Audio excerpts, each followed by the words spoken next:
আসসালামু আলাইকুম। আশা করি আপনারা সবাই ভালো আছেন। আমি আজ রয়েছি মানিকগঞ্জ ১ আসনের গণ অধিকার পরিষদের মনোনীত ট্রাক প্রতীক নিয়ে নির্বাচন করবেন মোহাম্মদ ইলিয়াস হোসেন ভাই। তার প্রধান কার্যালয়ে রয়েছি। আমি শিবালয় উপজেলায়। অসহায় মানুষদের নিয়ে কাজ করেছেন প্রবাসী, এবং সেই সাথে বাংলাদেশের মানবিক কাজে আপনি যুক্ত ছিলেন। কেন আপনি রাজনীতিতে যুক্ত হলেন এবং আপনার মানিকগঞ্জ ১ আসন নিয়ে আপনার ভবিষ্যৎ পরিকল্পনাগুলো আসলে কি? আসসালামু আলাইকুম রহমতুল্লাহ। আমি মোহাম্মদ ইলিয়াস হোসেন, সহসভাপতি গণ অধিকার পরিষদ মানিকগঞ্জ জেলা শাখা, সহসভাপতি প্রবাসী অধিকার পরিষদ সৌদি আরব শাখা।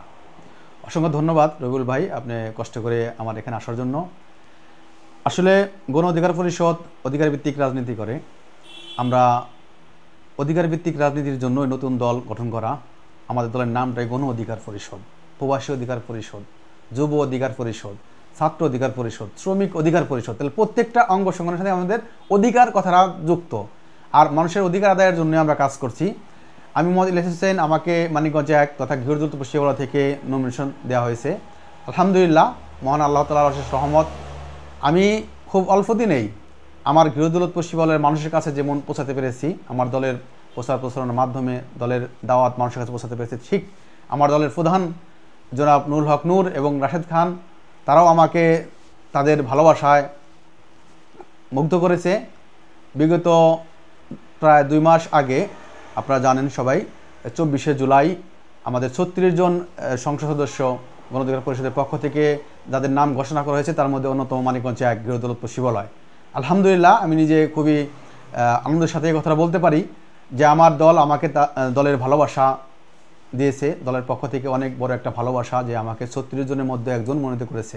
এখন আমার এলাকা অর্থাৎ গৃহদূত পশ্চিমবঙ্গের মানুষের যদি ভালোবাসা যদি আমি পাই, তাহলে আমার মনের যে আশা আকাঙ্ক্ষা নিয়ে আমি এই রাজনীতিতে এসেছি, সেটা আমি বাস্তবায়িত করতে পারবো ইনশাআল্লাহ। মানিকগঞ্জ ১ আসনে আপনার পরিস্থিতি কতটা, এবং আপনি কেমন জনগণের কাছে যেতে পারছেন বলে আপনি মনে করেন? আলহামদুলিল্লাহ, মানিকগঞ্জ ১ বা গৃহদূত পশ্চিমবঙ্গের সন্তান হিসেবে আমি গৃহদূত পশ্চিমবঙ্গের মানুষের কাছাকাছি অনেক আগে থেকেই গেছি। তারা আমাকে সাদরে গ্রহণ করছে। আসলে আমি মানবিক কাজ করার নিয়তেই, মানুষের সেবা করার নিয়তে রাজনীতিতে আসা। আপনারা জানেন, আমি প্রবাসে থাকাকালীনও বাংলাদেশ প্রবাসী অধিকার পরিষদের ব্যানারে সৌদি আরবে অসংখ্য অসহায় মানুষের সহযোগিতার মাধ্যমে তাদেরকে কর্মসংস্থানের ব্যবস্থা করেছি।